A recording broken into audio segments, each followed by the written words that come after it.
மகளிர் உரிமை தொகை மிஸ்ஸிங். ஆனால் இன்று வேளாண் பட்ஜெட்டில் தூள் கிளப்ப போகும் விஜய் அரசு. அனைவருக்கும் வணக்கம். வேளாண் பட்ஜெட் இன்று தாக்கல் செய்யப்படுகிறது. வேளாண்மை துறை அமைச்சர் வினோத் தனது முதல் வேளாண் வரவு செலவு திட்டத்தை சட்டப்பேரவையில் தாக்கல் செய்ய உள்ளார். நேற்றைய போது பட்ஜெட்டில் ஏற்பட்ட ஏமாற்றங்களை ஈடு செய்யும் வகையில் இன்றைய வேளாண் பட்ஜெட்டில் முதலமைச்சர் விஜய் தலைமையிலான அரசு அதிரடி சலுகைகளை அறிவிக்குமா என்று தமிழக விவசாயிகள் பெரும் எதிர்பார்ப்பில் உள்ளார்கள். மிகப்பெரிய எதிர்பார்ப்புகளுக்கிடையே முதல்வர் விஜய் தலைமையிலான தாவேகா அரசின் முதல் பொது பட்ஜெட் 2026-2027க்கான நேற்று சட்டப்பேரவையில் தாக்கல் செய்யப்பட்டது. நிதியமைச்சர் மரிய வில்சன் தாக்கல் செய்த இந்த வரவு செலவு திட்டத்தில் அண்ணன் சீர், வெற்றி மடிக்கணினி மற்றும் மாணவர்களுக்கான நவீன மிதிவண்டிகள் வழங்கும் புதிய திட்டங்கள் போன்ற கவர்ச்சிகரமான அறிவிப்புகள் இடம்பெற்றது மக்கள் மத்தியில் கவனத்தை பெற்றன. இருந்தாலும் தேர்தல் களத்தில் மக்களால் பெரிதும் எதிர்பார்க்கப்பட்ட குடும்ப தலைவிகளுக்கு மாதம் 2500 ரூபாய் வழங்கும் மகளிர் உரிமை தொகை திட்டம், ஆண்டுக்கு 6 இலவச சமையல் எரிவாயு சிலிண்டர்கள், வேலை இல்லாத இளைஞர்களுக்கான மாதாந்திர உதவித்தொகை திட்டம் மற்றும் அனைத்து அரசு பேருந்துகளிலும் மகளிர் இலவச பயணம் உள்ளிட்ட பிரதான வாக்குறுதிகள் நேற்றைய பட்ஜெட்டில் இடம்பெறாதது மக்கள் மத்தியிலும் அரசியல் வட்டாரத்திலும் பெரும் விவாதத்தையும் ஏமாற்றத்தையும் ஏற்படுத்தியுள்ளது.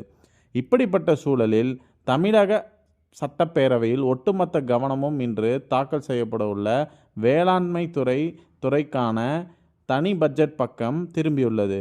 கடந்த திமுக ஆட்சி காலத்தில் விவசாயிகளின் நீண்டகால கோரிக்கையை ஏற்று வேளாண் துறைக்கென தனியாக பட்ஜெட் தாக்கல் செய்யும் நடைமுறை அறிமுகப்படுத்தப்பட்டு கடந்த 5 ஆண்டுகளாக தொடர்ந்து பின்பற்றப்பட்டு வருகிறது.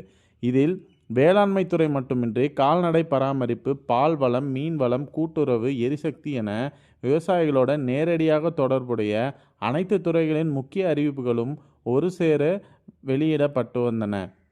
அந்த நடைமுறையை தாவேகா அரசும் இப்போது தொடர்ந்து முன்னெடுக்கிறது. ஆனால்தான் புதிய வேளாண் பட்ஜெட்டை தயாரித்ததற்கு மாநிலம் முழுவதிலும் உள்ள விவசாயிகளிடம் நேரடியாக கருத்து கேட்டு கூட்டம் நடத்தப்பட்டு அவர்களின் தேவைகள் மற்றும் கோரிக்கைகள் விரிவாக பெறப்பட்டன. இதையடுத்து இன்று காலை 9:30 மணி அளவுக்கு வேளாண்மை துறை அமைச்சர் வினோத் தனது முதல் வேளாண் வரவு செலவு திட்ட சட்டப்பேரவையில் தாக்கல் செய்யப்பட உள்ளார். ஒரு மாநிலத்தின் உணவு பாதுகாப்பிற்கும் கிராமப்புற மக்களின் வாழ்வாதாரத்திற்கும் முதன்மையான அடித்தளமாக விளங்குவது வேளாண்மை மற்றும் அதனை சார்ந்த தொழில்களே.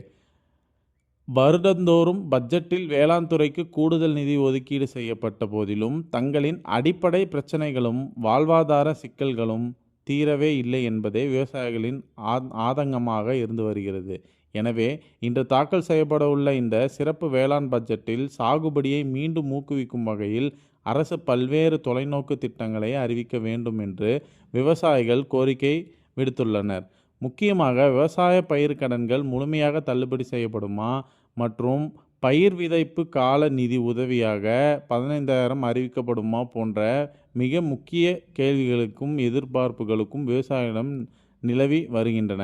நேற்றைய போது பட்ஜெட்டில் ஏற்பட்ட ஏமாற்றங்களை ஈடு செய்யும் வகையில் இன்றைய வேளாண் பட்ஜெட்டில் முதலமைச்சர் விஜய் தலைமையிலான அரசு அதிரடி சலுகைகளை அறிவிக்குமா? பொறுத்திருந்து பார்ப்போம்.